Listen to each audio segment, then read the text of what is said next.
Hello, I'm Congressman Bradley Byrne. As 2015 draws to a close, I want to review some of the important developments over the past year in Congress. One of the first votes the House took in 2015 was on my bill to repeal Obamacare in its entirety and instead move forward with patient-centered healthcare reform that isn't run by the federal government. After hearing so many concerns from you, my constituents, I was proud to introduce and champion this bill, which passed the House in February. Also in February, I introduced the Real Choice for Veterans Act to help increase veteran access to private health care. The bloated VA bureaucracy is failing too many of our veterans, and I believe we shouldn't require veterans to remain stuck in this failed system. It's time we let veterans seek medical care from doctors and hospitals in their local communities. In March, I hosted a leadership workshop in Mobile for over 500 area high school students. South Alabama head football coach Joey Jones served as our keynote speaker, and I held a town hall meeting to ask questions from the students. It was a huge success. On April 14, I was honored to be appointed to the House Rules Committee. Having a seat on the Rules Committee has allowed me to be a more successful advocate for Southwest Alabama in Congress. Also in the spring, I introduced legislation designed to reduce the size of the federal government and cut down on unnecessary government bureaucracy. My bill, known as the Sunset Act, would require most federal agencies to be reviewed and reauthorized once every 10 years. If Congress failed to authorize an agency, they would cease to exist. This would make government more efficient and accountable. In June, the House passed a bill that included 3 of my reforms designed to get a longer red snapper season for our fishermen.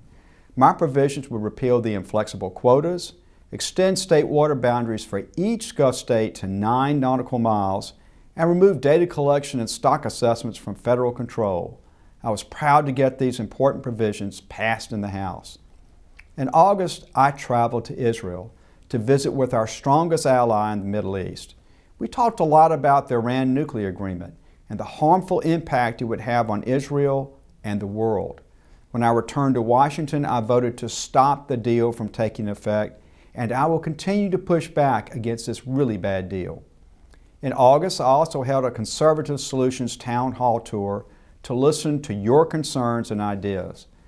I held over 15 town hall meetings with stops in all 6 counties that make up Alabama's 1st Congressional District. Thanks to all of you who came out.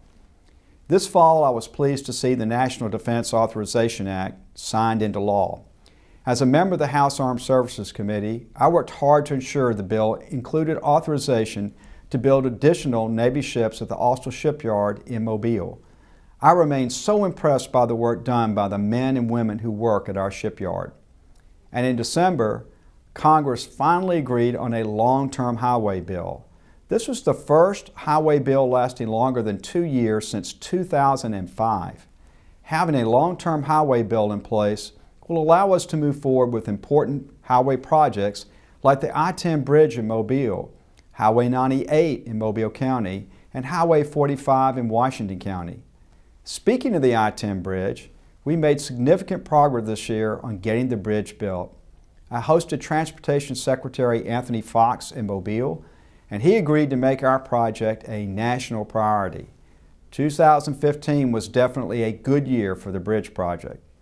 All told, in 2015, my office has responded to over 16,000 pieces of mail, held over 25 town hall meetings in person, over the phone, and online, took part in over 160 events throughout Southwest Alabama, and assisted over 1,000 constituents who were having issues with a federal agency.